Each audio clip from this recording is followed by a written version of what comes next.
All right, guys, what's going on? Welcome in. So, man, Tyson, it's the combine, right? We got the combine going on. We got so many things happening. We got people releasing mock drafts. We have rumors, players getting tagged. I don't know if you saw, but Michael Pittman just, or the Colts general manager Ballard just came out and said that Pittman's going to be back with the Colts for 2024. We got the whole McCall Hardman drama, potential leaked game plan, all these different things. How's it going, man? Where's kind of your headspace dealing with all these different news stories and whatnot?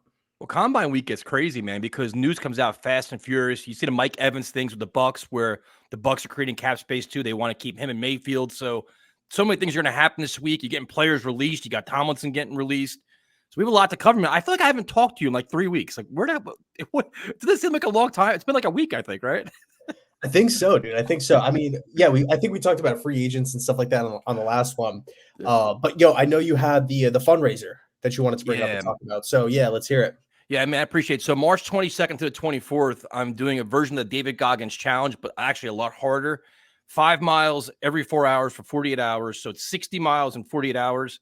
Damn. And the goal is to raise money for disabled veterans. There's a group that's like 10 minutes from my house, Disabled Veterans of America, Chapter 20. And the funds go to them, man. I don't make any money on this. All the money goes to them. So they help drive veterans back and forth to appointments. They help them with unemployment. They help them with health insurance, all different kinds of things. So I'm doing that. If you follow me on social media, it's all over my social media. Also selling shirts too. It's okay to not be okay. Kind of mental health awareness kind of thing that associates with the same thing. But all the proceeds will go to this charity. And if you don't want to, if you like the idea and you can't afford to donate, no big deal. Just help me promote the word because these veterans desperately need our help.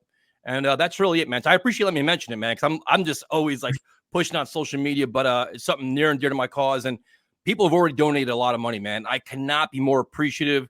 It's just spread the word if you can, and any $5, $10, it all matters.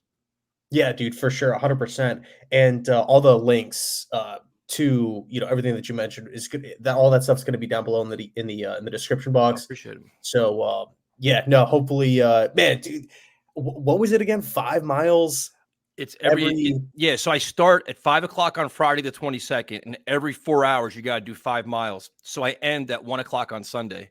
So, yeah, so it's 60 miles. It's like David Goggins thing, and it's wild, dude. It's a mental and physical challenge, a lot of preparation, diet. It's and a little touch of insanity too helps. You know what I mean? Yeah, for sure. I mean, I feel like that would be probably like the biggest part, honestly. Yeah, it's interesting, man. But it is for a great cause, man. You sit and I've been very fortunate to hear the stories from a lot of veterans and all the struggles that are out there and people dealing with PTSD and such. Like they need help, man. They need awareness. So it's like I said, if you don't have the money to donate, no big deal. Just spread the word. There's all these associations all across the country trying to help our veterans out. So it's dav.org. Check it out, and I definitely appreciate it. Awesome stuff, bro. Awesome stuff. So let's start. I got something for you, man. We had a move since our last show too, because the whole Laken Tomlinson news came out, and that's something that we've talked about. And we kind of speculated both sides. Do the Jets try to do a restructure, or do they out release him? What were your initial thoughts on that? Because I think we both think the same thing. Yeah, I mean, I think first and foremost, you're saving money, which is a good thing, right? In no way, shape, or form should an NFL team be paying a guard $18+ million for below average guard play. That makes zero sense. So something had to be done, restructure, pay cut, release, what have you.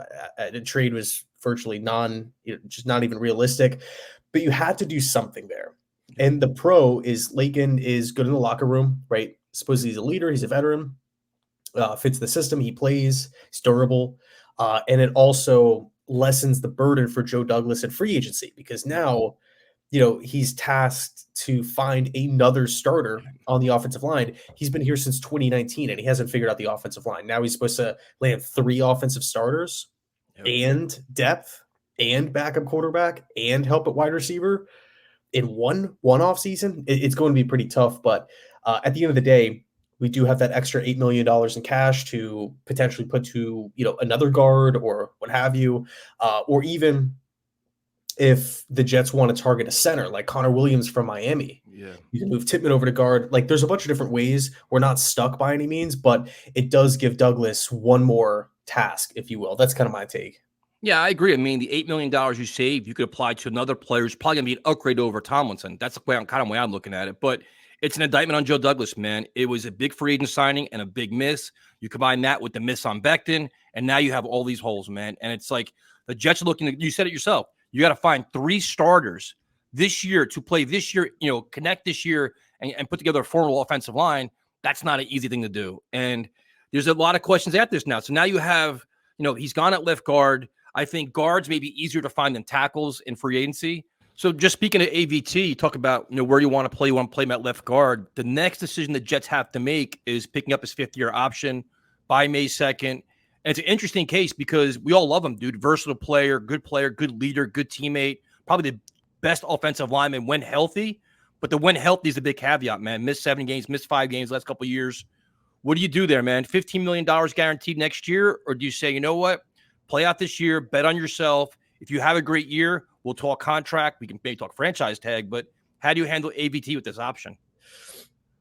Dude, I'm accepting it. I'm 100% accepting it. I'm not like, I don't want to play games with it or what. And look, I understand that he's been hurt a lot, but at the same time, when he's healthy and he's out there, he does perform well. Yep. I mean, that's literally like, he's the centerpiece of this entire offensive line plan for Douglas. Like he's talking about him. Oh, he can play left tackle. He can play right tackle.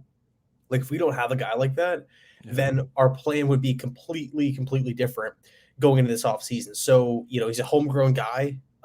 One of the few draft picks that Douglas has picked, and really looks to be like a building block for the next 10 seasons. So I'm definitely accepting the deal.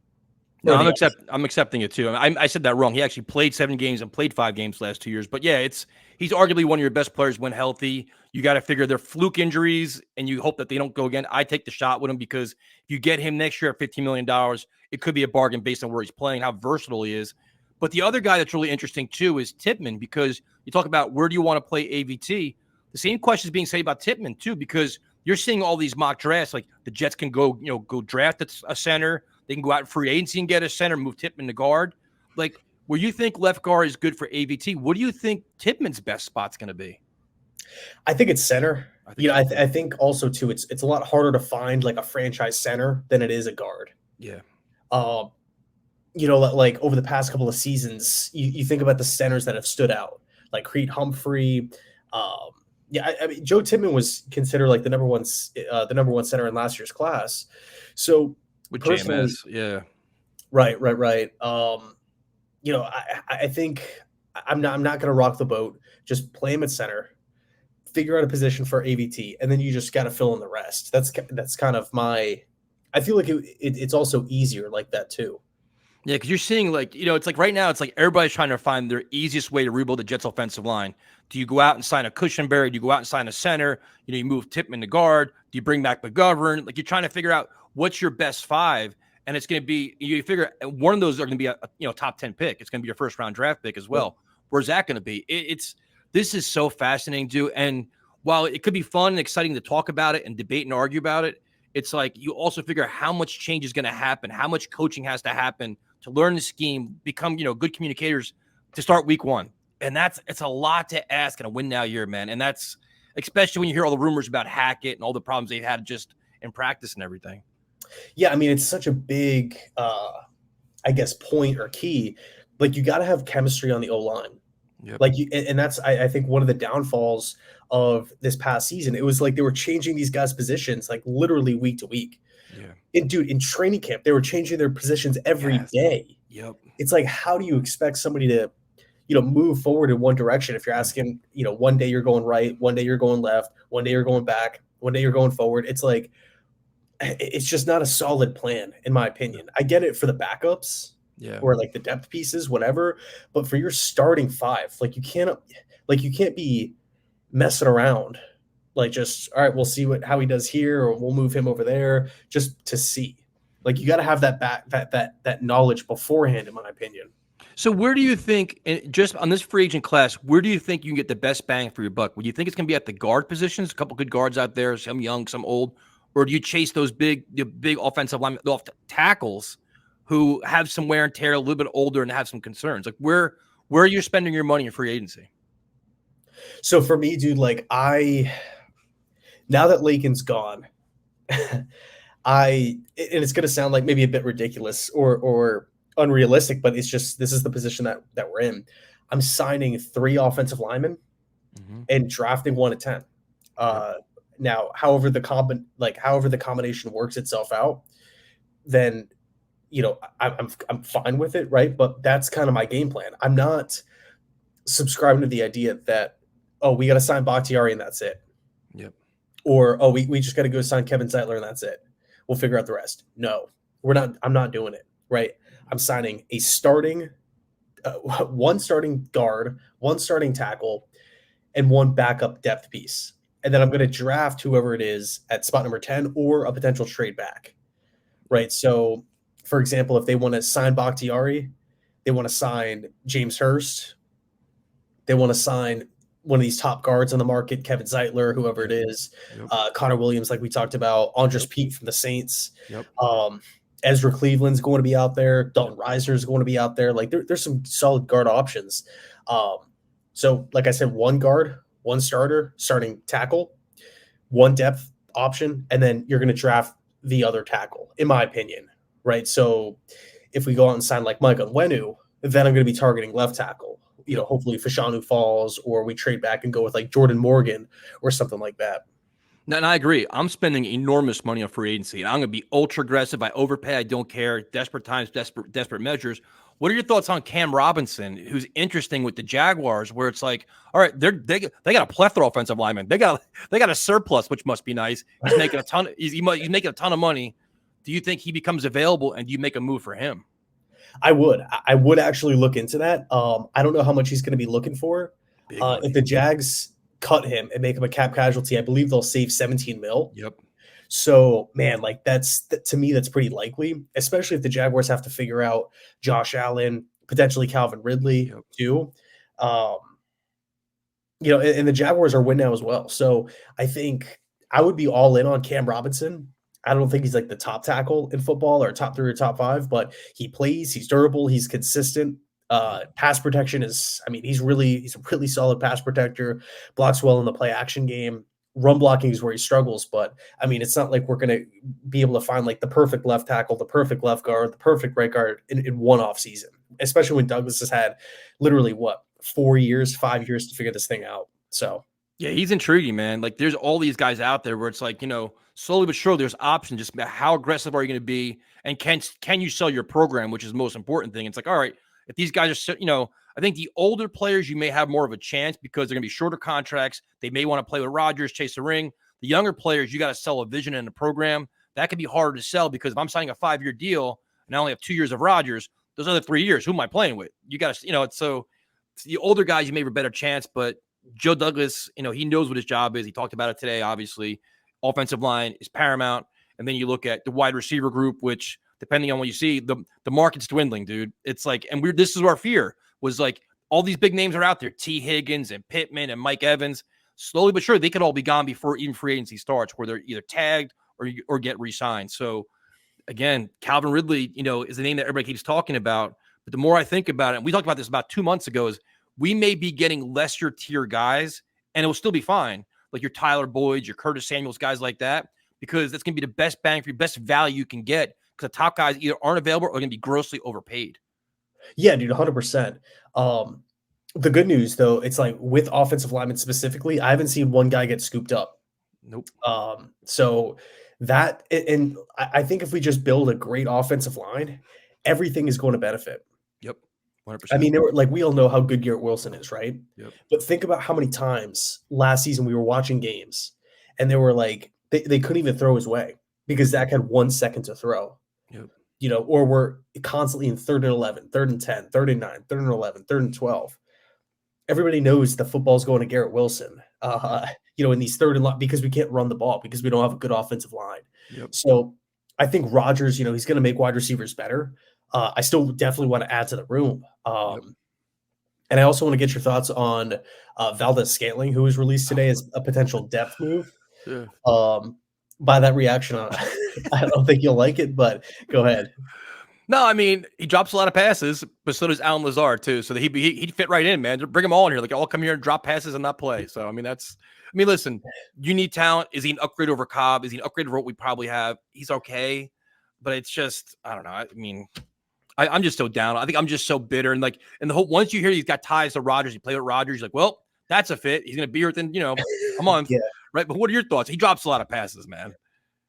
I mean, he's better than 80% of the wide receiving room. That's not saying a lot, though. We need higher standards. Okay, so if word comes out tomorrow, because he could sign now. Yeah. Right. If word comes out tomorrow that the Jets sign him 1 year, $2.5 million, are the Jets a better team? Yeah, of course. I mean, it's the same thing with the Hardman thing. You thought you're going to get really good value. 1 year deal. He's established, got chemistry. He can catch the football from time to time. It's worth the shot, a flyer, but I want a much more established guy, a much more consistent route runner, pass catcher. I don't think, I mean, you wonder if Corey Davis is coming back, if that's even a chance. I don't know about that, but you still need that 1B kind of guy, like a legitimate, go-to guy for Garrett Wilson. For sure. Yeah, no, I wasn't saying for him to be like the wide receiver 2. I'm just talking about like depth. Yeah. To be the 4 or the 3. It's worth the shot, dude. I'll explore every avenue possible. And it's, again, if the market diminishes quickly and, these guys are going elsewhere, they're not available, you got to find ways to make it work with Aaron Rodgers. And if he says, hey, it's one of I can make it work with him, what are the Jets going to say? Okay, we trust you because we have no choice.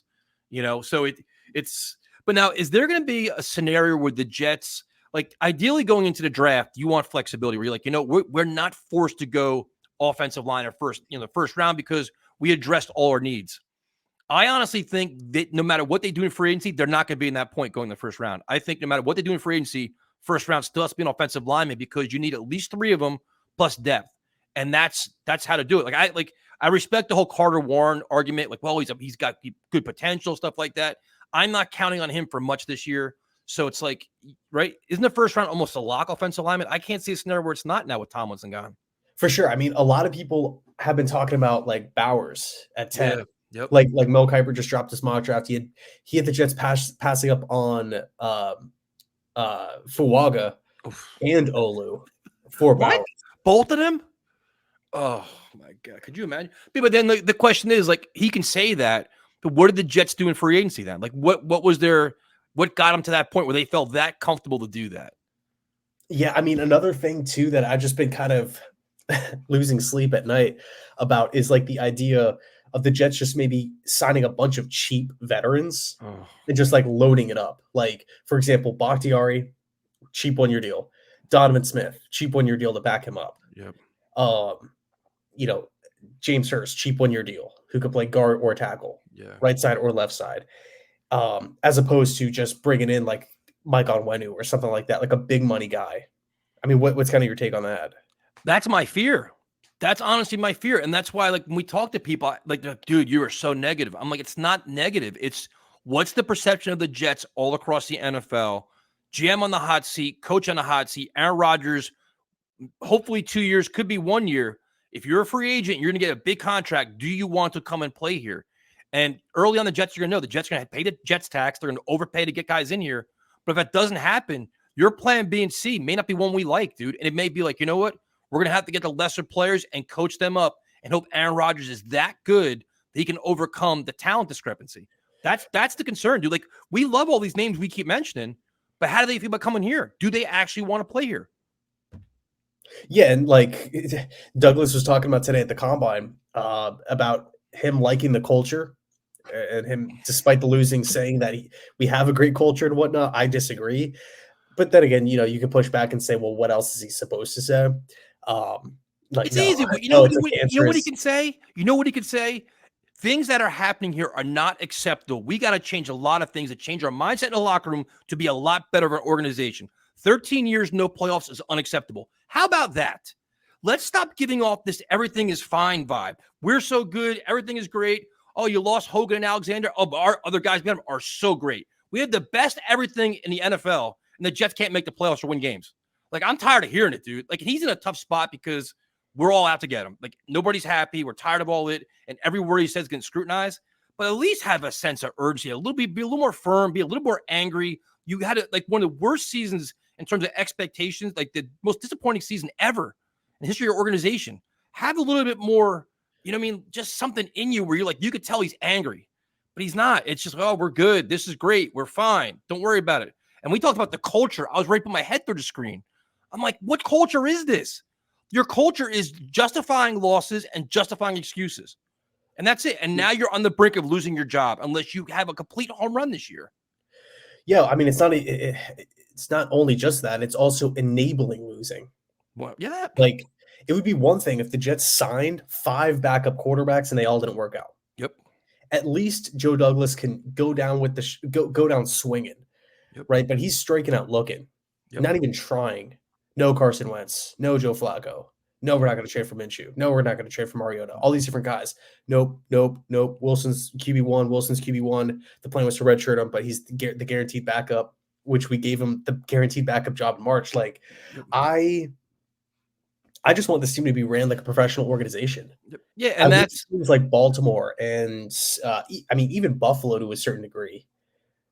Like, growing up, Buffalo was just a dysfunctional mess. But now, like, they've figured a lot of things out. Same with Cleveland, and now same with Detroit.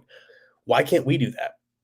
You know, but I'm right there with you. There's just no urgency. The presser today just kind of seemed like low energy. He didn't want to be there. But it's like, look, I would understand that if you got 11 wins, you got a playoff win or two, but you didn't. It's what's his career record? 27-56. 7 first-round picks. 300 mil cash spent in free agency since he's taken over. And the way it's kind of presented is that the Jets fans we don't know what we're talking about, or we're, not patient enough. But it's like, no, he decided to keep Gase for a season. No, he decided to tank for the top QB, Lawrence or Wilson or whoever. No, it was his choice to pick Zach Wilson. He brought in Salah. It's his guy. He decided to go get Rodgers and bring in all these different Packers connections and whatnot. Like, so the whole patience thing, I mean, look at Houston, look at Indy, look at Jacksonville. Like, these teams flipped it around like that one season. And it's not to say, kudos to them. Like, they're doing a great job. It's not to say that every team can do that. But, I mean, come on, like 4 years, and we're like hoping to get to like, first step 9 wins. First step, let's get above 500. It's like, where's the urgency? Dude, look at what we're talking about. This conversation, we're talking about we need 3 starters on the offensive line. 3. And your 4th starter is not even a lock because he's hurt all the time. We love ABT, but there's still risk there too. It's like, that's what we have.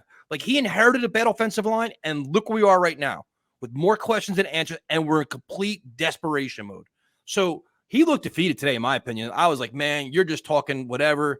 And then I guess we can go into this kind of a transition because he was asked about the Hardman comments. Now, the McCall Hardman comments, now you know where the Athletic article came from, because a lot of things he mentioned today was mentioned in the Athletic article, so that's all right. But the one thing that's annoying me, I'm sure this is when this video gets released, the comments are already out, where there are hints that Hardman released the game plan to the Eagles, the offensive game plan to the Eagles.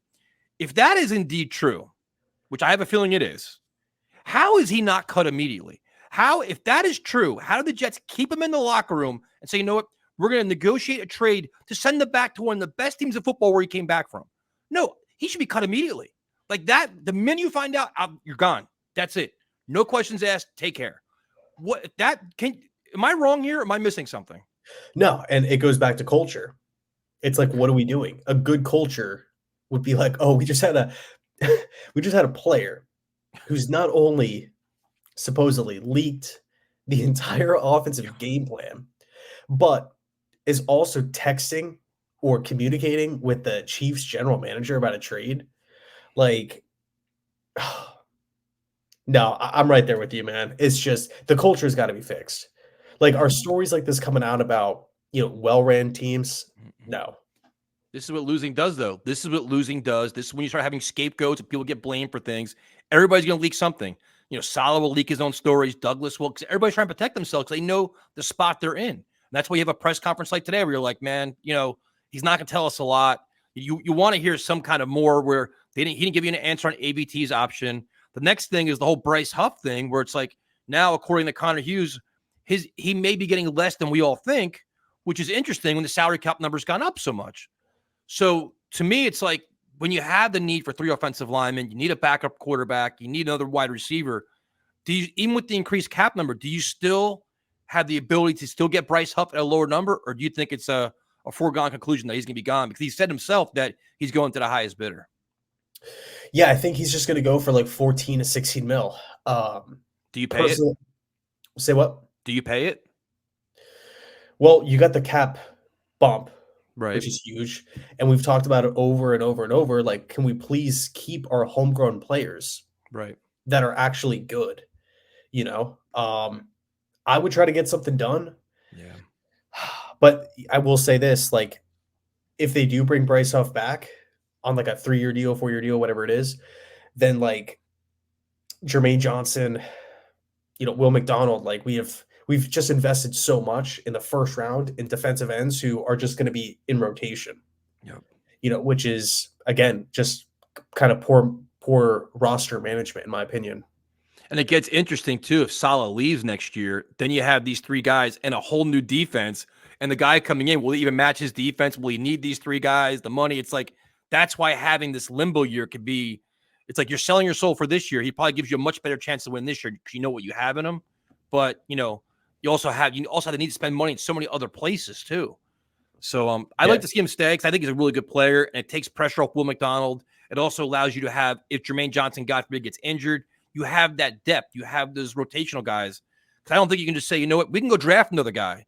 It's not that easy. We haven't had pass rushers in a decade. Now we're lucky to have some, but I don't want to start giving away and be in the same spot where one of these guys goes down, our defense completely suffers. Yeah, well, Lawson's going to be gone. And another story too. I would ask JFM to take a pay cut or at least a restructure. Sure. He's versatile, really, really good at setting the edge and whatnot. Can play on the inside and outside, but man, for what he's getting paid, I think it could probably save some dollars there. Now, what do you do with Mosley? Because Mosley's been the ultimate team captain, playing at a high level, probably the most respected guy on the team at this point, playing at a Pro Bowl level. His contract's just been an albatross since he's been here, man. He was overpaid. You keep restructuring, and now you're in the same spot again. They're not cutting him. That's ridiculous. But what do you do with his contract, man? Do you say we're just going to endure it so we can get out of it next year? I think, personally, I don't think I would touch it.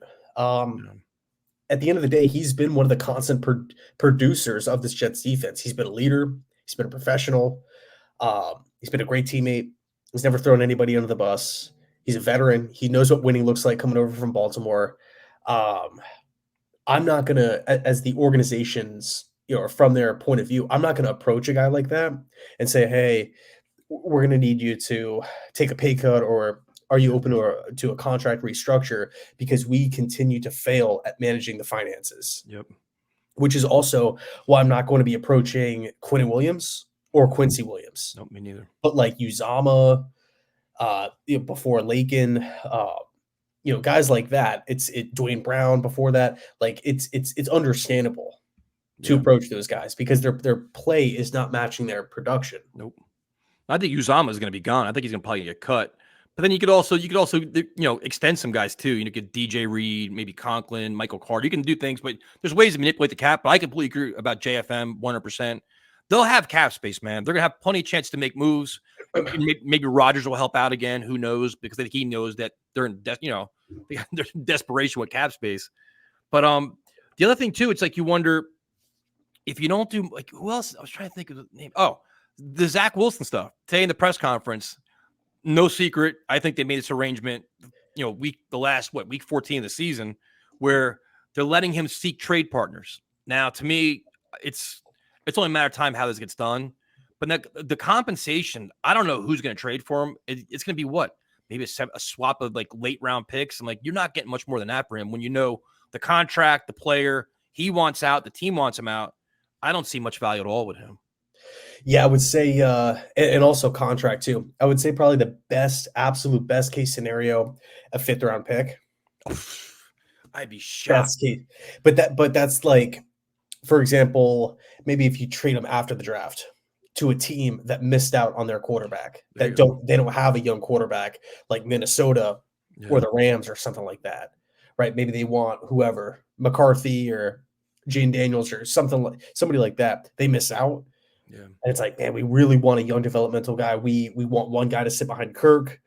Oh, Wilson, we're kind of desperate. We'll move a fifth, we'll move a sixth or something. But no, I think trading him before the draft, I mean, you're looking at hardly any value at all. Yeah, I don't see it, man. I just don't see it because the contract, especially, like, what do you bring him in as? That's a really high paid backup quarterback if that's what he's there for. If you bring him in to compete with somebody, just say like Pittsburgh, all right, compete with Kenny Pickett, let the best man win till the guy starts. Something like that I could see, but man, I don't even know who would want to take. I mean, I guess the Rams with LaFleur, I guess there's some rumors about that. I guess LaFleur and Calabrese like him. I don't know, but I mean, I don't know who would actually take that chance. And just knowing the perception about Zach and trying to sell him on your fan base as a guy competing for the starting job, that's a tough sell, man. Yeah, I would agree. The price but tag. but I do feel like his draft status, because it's not to say that like the Jets reached at 2. Like people were saying, okay, if the Jets pass on him, the Niners are going to get him at 3, right? Or Atlanta at 4. So I do still kind of feel like other teams out there could be looking at the Jets and saying like, okay, they've been playing with horrible offensive linemen. He's had horrible coaching. Yeah. Obviously, it's been a dysfunctional, a couple past seasons. I'll take a flyer on him. I feel like I could get the most out of him. No, I agree. Now, in terms of quarterback, we all agree you're going to spend money on a big backup quarterback, but you see more and more where Jet fans are like, you know what, we got to draft a kid too in their later rounds. Now, I understand that. I understand the concept of that. Completely understand it. Unless the guy you really love. But to me, I think the Jets also need depth for special teams, linebacker, safety. You may need to get a running back too. You want to get another guy to mix. I mean, I can see why you'd want to do it, but where the Jets are right now, what's the highest round you would draft a quarterback? 4. Yeah, I wouldn't even do that. I wouldn't. We need impact players this year. Like you literally need depth guys, dude. You know what I mean? Like, would you want that, or do you want like a high level, not high level, but like a highly ranked running back that can actually play this year and contribute this year? Well, that was the highest I would go. Not saying I Yeah, would do that, but right. If whatever Penix falls to around 4 and the Jets have 2 fourth-round picks, I Yeah, wouldn't be pissed at the team. Another big concern is I don't want a young quarterback developing under Nathaniel Hackett. that's I think he's going to regress. yeah, So, and it almost would be like a wasted year as far as yeah, like development goes. yep. So I would just wait. I would just wait until 2025 to draft one, or trade for one like Howell or something like that. Yeah. But Howell yeah, would make a lot more sense to me than drafting one. But but it's like, and then you got to figure out what the compensation for Howell would be. But I don't know. Like I see, it's like you get caught in that. You realize where the Jets are at. So like, say like, we'll draft a quarterback for the future.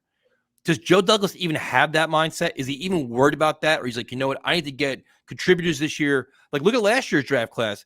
The whole bottom half of the draft didn't do anything. They're all hurt, injured, didn't contribute. They didn't do much. You can't have a repeat this year. Like, you got to start, when all these free agents leave or you kind of cleaning out your roster, your draft picks need to start stepping up and playing. yeah, and I think also too, he needs to start drafting for need. Yep. And I know it's not maybe like the most popular thing to say, but it's like we just can't keep going by with the same issues every single year. Yep. I get BPA, but what happens if his board is wrong? Yep. We saw it was wrong in 2019 where he chose Becton over Wirfs. Yes. So again, I get BPA, best player approach, best player available. But what happens if the evaluation process is not there? Yep. Then it's just like, wow. So we're not going with the position that we need. And this player might not be as good as we thought, or he's not developing because the coaches aren't that great offensively. Then you're in a really, really tough spot. And drafting injured players that aren't going to play the first year. Like, that's another thing too. All these guys are injured. They're not seeing any time at all. By the time they do, they're coming in, no training camp, no OTAs. It's like, all right, now you don't even know what they have. Carter Warren at least got in the field last year, but I mean, I don't know, man. This offseason is going to make me crazy because you're really going to analyze everything. It's like, all right, they're selling their soul for this year. What contributors you have this year? What are we going to have for next year going forward too? And it's a fine line they're walking, man. It really is. I don't know. It's like you look at all the things, and as a fan, you got to find ways to justify and buy in. Like, all right, there's a way this can work, but I think there's a lot of ways it can't work too. Yeah, but as a fan, I'm just trying to be optimistic I'll about it, try and it, man, but it's I think it's gonna be exciting, but because there's gonna be so much pressure riding on all these signings, right? yep, Like, reading that Pittman news, it was just like a shot in the heart, like, yep, "Oh my god, this can't be happening," right? yep, Even though we all kinda knew it, yep. but it's just gonna be a fun couple weeks. I think the Jets will make some moves. Now, Joe Douglas revealed today that Salah is actually going to be at the combine this weekend. There was a big story like, you know what? Every year he doesn't go. He can do all the interviews from Florham Park and this and that. And the Jets listen to social media. They hear the fans. They're like, oh, the sky is falling, and this guy's sitting in Florham Park when the rest of the NFL is, in Indy. Are you surprised at all that story changed and now he's going to be there this weekend? It's freaking weird. I mean, dude, even Douglas talking about it was weird. Yep. He's like, I'm breaking some news. Yeah, and he's like, "So, we decided to have a conversation. The conversation went well, and, Saul's gonna be on his way, appearing on Saturday and Sunday." Like, he, like, had to be convinced to go Yeah. or something. That's what it seemed like, right? It was like we say it's almost like Woody Johnson's like, you know what? Enough with this. Get his ass to Indy because the perception of this is terrible, and whatever we're doing is not working. So we need to change things up. It was a weird conversation he had. I thought too. Yeah, it's just like, again, do we see this happening in Baltimore No. or, a couple of these other organizations? It's like, no, just can we just act normal and professional? Yep. No, it's interesting, man. Like I didn't expect much out of the press conference today. We didn't get much. A lot of just his demeanor, some of the stories. Maybe the Jets try to file tampering charges with Hardman. Maybe that happens or not. But it's just I think the Jets should all be about like actions, not words. Like we don't care what you're saying anymore. Like we need to prove to everybody with our actions on the field, and nothing else is going to matter. Because the cliches, the T-shirts, all your social media, none of it matters. It really doesn't at this point. So No, dude, it really does not. Wins matter. that's it. Wins matter, and we gotta see him this year. Yep. 5 years as a general manager, and we have not hit 500. Nope. And the blueprint is obvious. His holes are obvious. We've all analyzed it. We saw it firsthand last year. I'm sure Aaron Rodgers in there too, as a general manager, be like, listen, change this, fix this. We got to clean it all up. The only thing that out of the Hardman comments that bothers me, and it's something that I think is true as well, is just the practice and the lack of attention to detail and the sloppiness. And the only reason why I believe it is because we saw it firsthand last year. Look at all the pre-snap penalties. You look at all the communication issues, the bad route running, all that stuff. That seems like attention to detail, and that's coachable stuff. Now, not having Rodgers is one thing, and not having faith in Zach Wilson is another. But dude, the other things are on the players and the coaches that can be cleaned up and can be fixed. And I think that's an indictment on Salah and Hackett. I think the stories are true, dude. That's something that I actually do believe that Hardman said was like, you know what, the helmets are on the ground, kind of like not a sense of urgency. We saw that. Maybe you saw Alan Lazard playing soccer in the friggin' practice. Like I think it may have been a little bit too lax on the offensive side of the football. Yeah, dude, most definitely. I mean, you know, I feel like the Jets should maybe take a page out of like these big time college program uh, uh, practices and meetings and whatnot. Like, if you ever see like kind of like the behind the scenes looks of Alabama or Ohio State or Michigan or Georgia too, like, oh my, like it's like military stuff. Yep. Like, second late, see ya. Yep.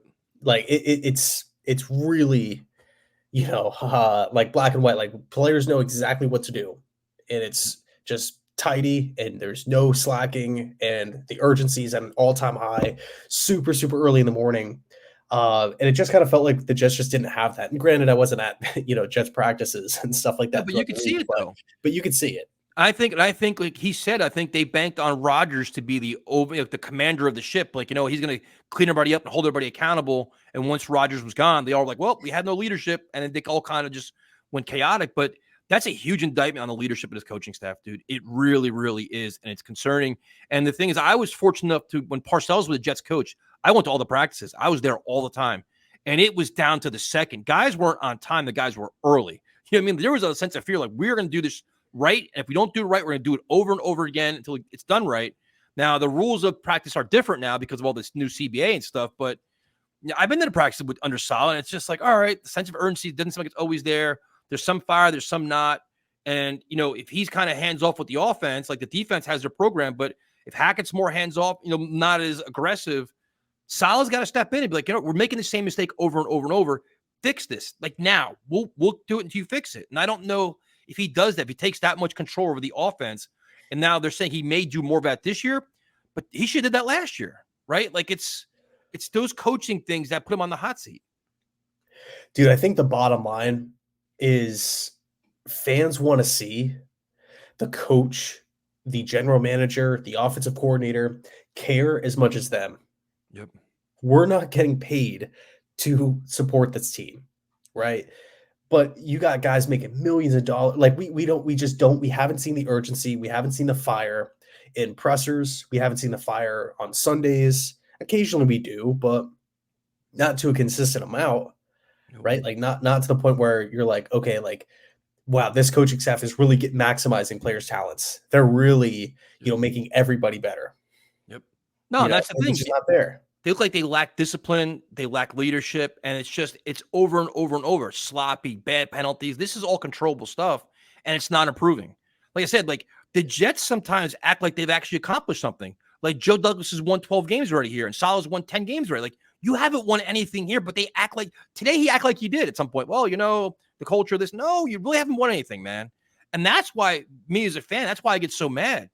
I'm tired of watching sloppy football. I'm tired of seeing the things that me and you could talk about. We're all talking about the same things. They're not getting addressed.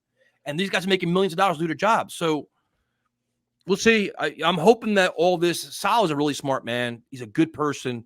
You got to figure when he self-scouts himself and all this, the walls are all caving in on him. He's got to realize, all right, I've got to make some wholesale changes here, like immediately, and change my style to save my job and to save this season coming up to make a run, or it's not going to work at all.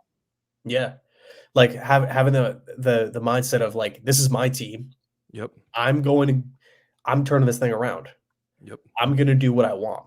If the offense isn't up to my standard, then I'm stepping in and I'm going to start trying different stuff.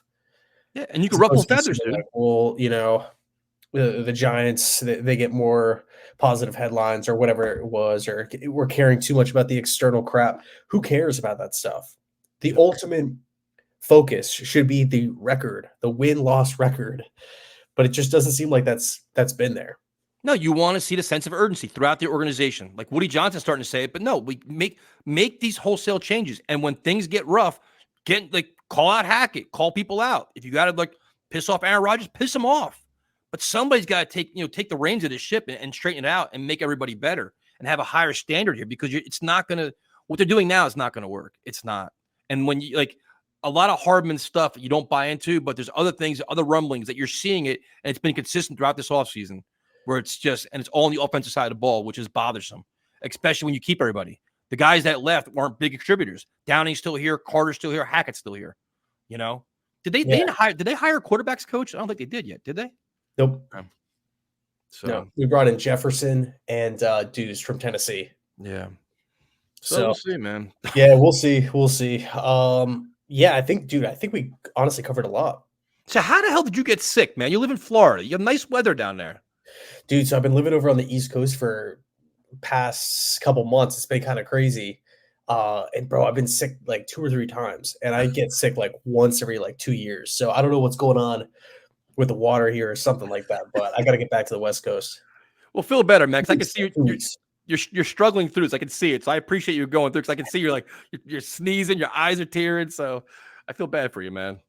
I appreciate it, bro. I appreciate it. Well, yeah, we'll get back next week, link up, and go from there. So thanks so much for watching. I appreciate it. And as always, go Jets.